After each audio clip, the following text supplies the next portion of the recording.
Welcome back, everybody. Here doing my review of last night's episode 12 of season 6 of The Walking Dead, titled Not Tomorrow Yet.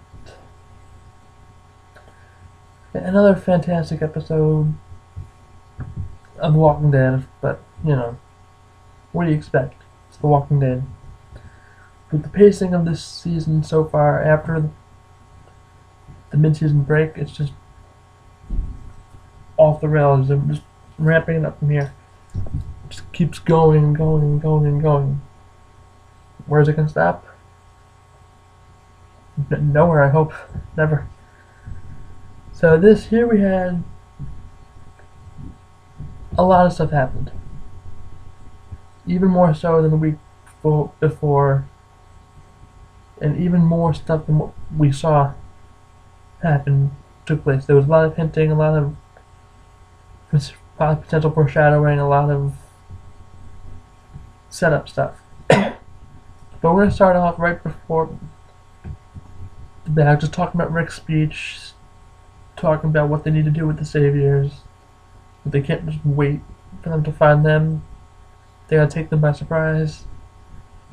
Morgan steps up and is like, "You sure we can reason with them?" And then Rick shut him down. Everybody shut him down. Tobin did as well. He had a nice piece. No, not Tobin, sorry, Aaron. Tobin did have a moment in this episode. Aaron was the one who stepped up there. So they decided as a group that they're going to take action against Negan. I don't remember the guy's name who they took back with Jesus, but they drew up a layout of roughly what they know the Saviors near one of the compounds to be. Basically a satellite dish. Excuse me. So that happens. Carol looks like she's going through some stuff. She's checking stuff in her notebook. She's writing down her kills, human kills, that is. She has the first kill of the episode, Walker kill, the Machete with the bug-eye Walker or whatever. She leaves the cookie on Sam's.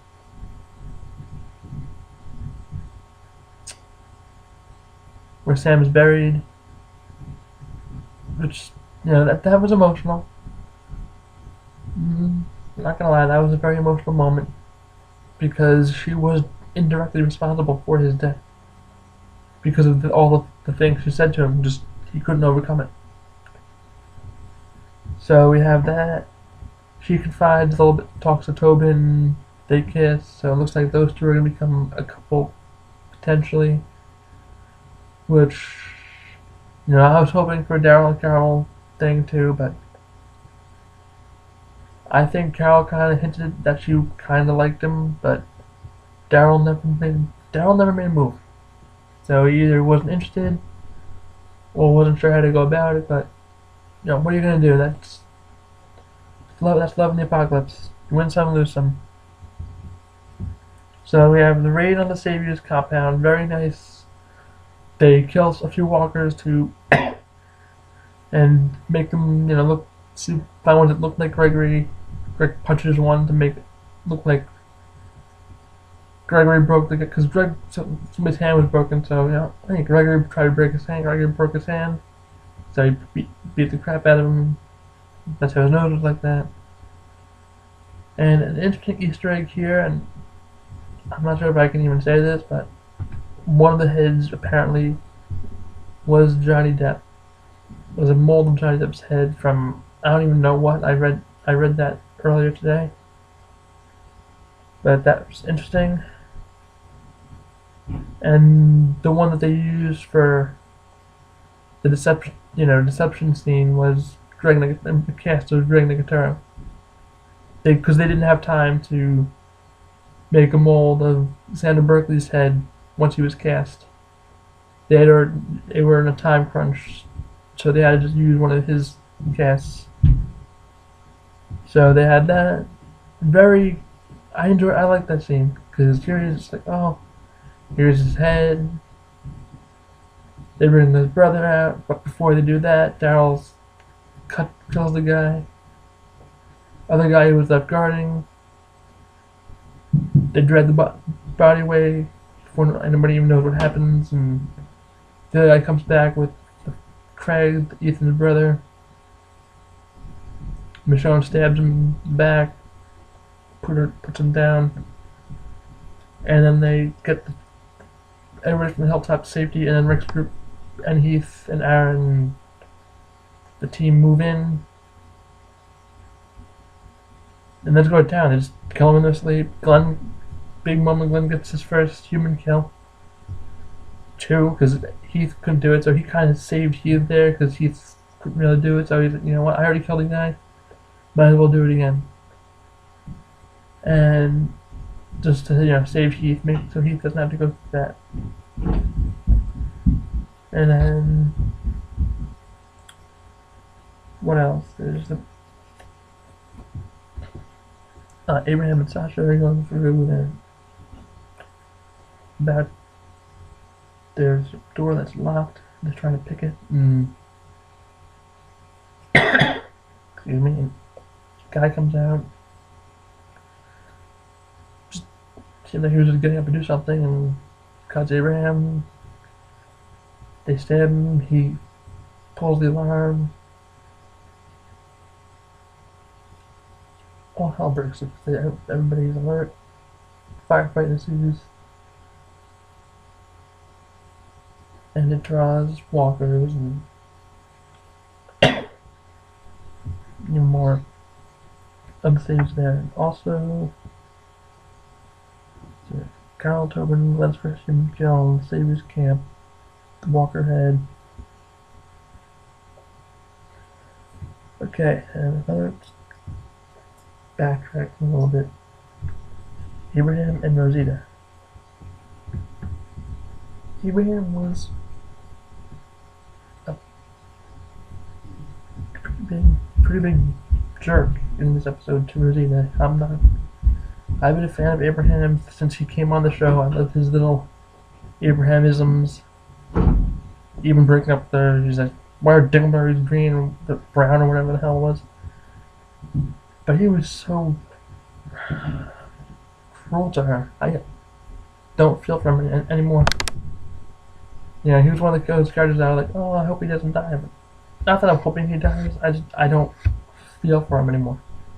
Like, it won't be emotional if he dies, really, for me, because of what he just did. I guess because I'm not that kind of person who would do that to a woman who she clearly loved him, and he wouldn't even give her a real reason.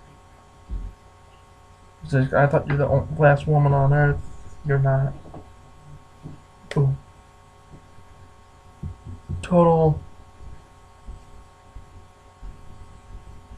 coldness right there. So that happened. So he's probably going to be with Sasha now.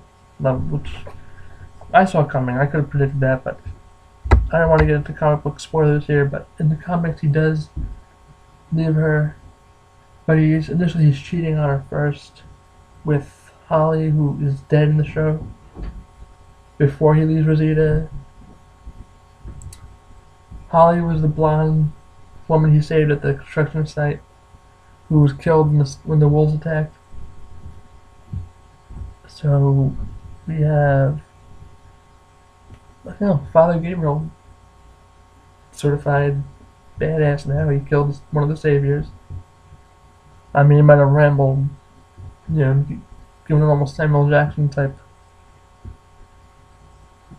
Pulp Fiction style speech there, but he killed somebody. He's really stepping up.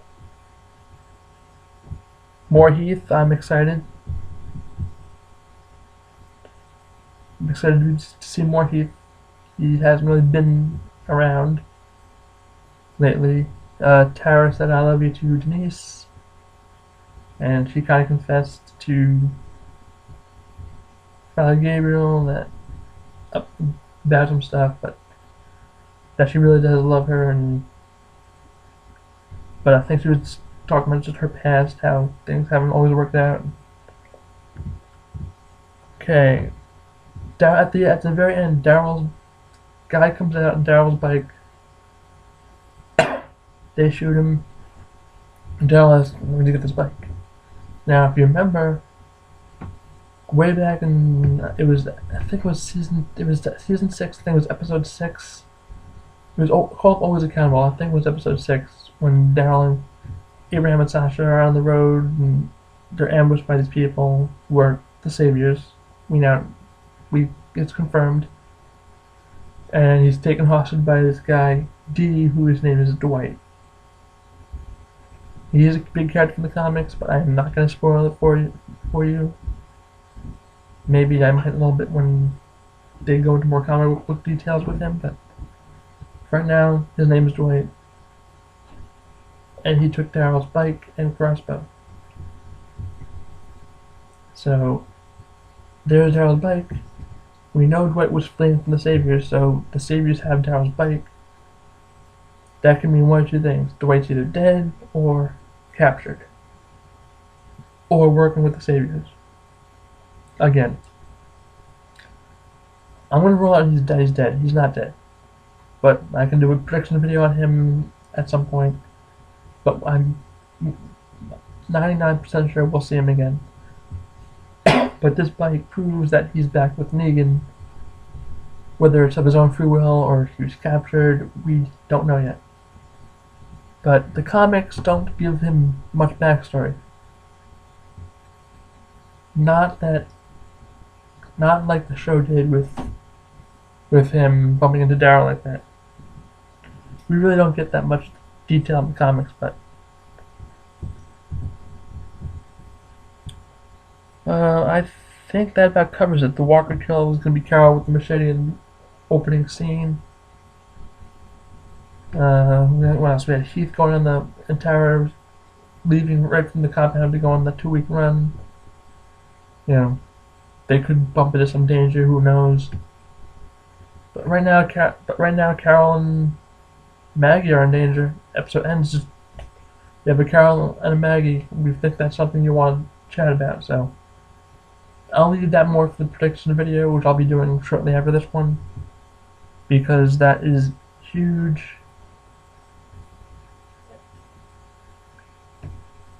And I will go over all that in the predictions. But I'm gonna go over my top 5 moments now, and there's a lot of them. It was hard to pick. 5 was Glenn's first human kill.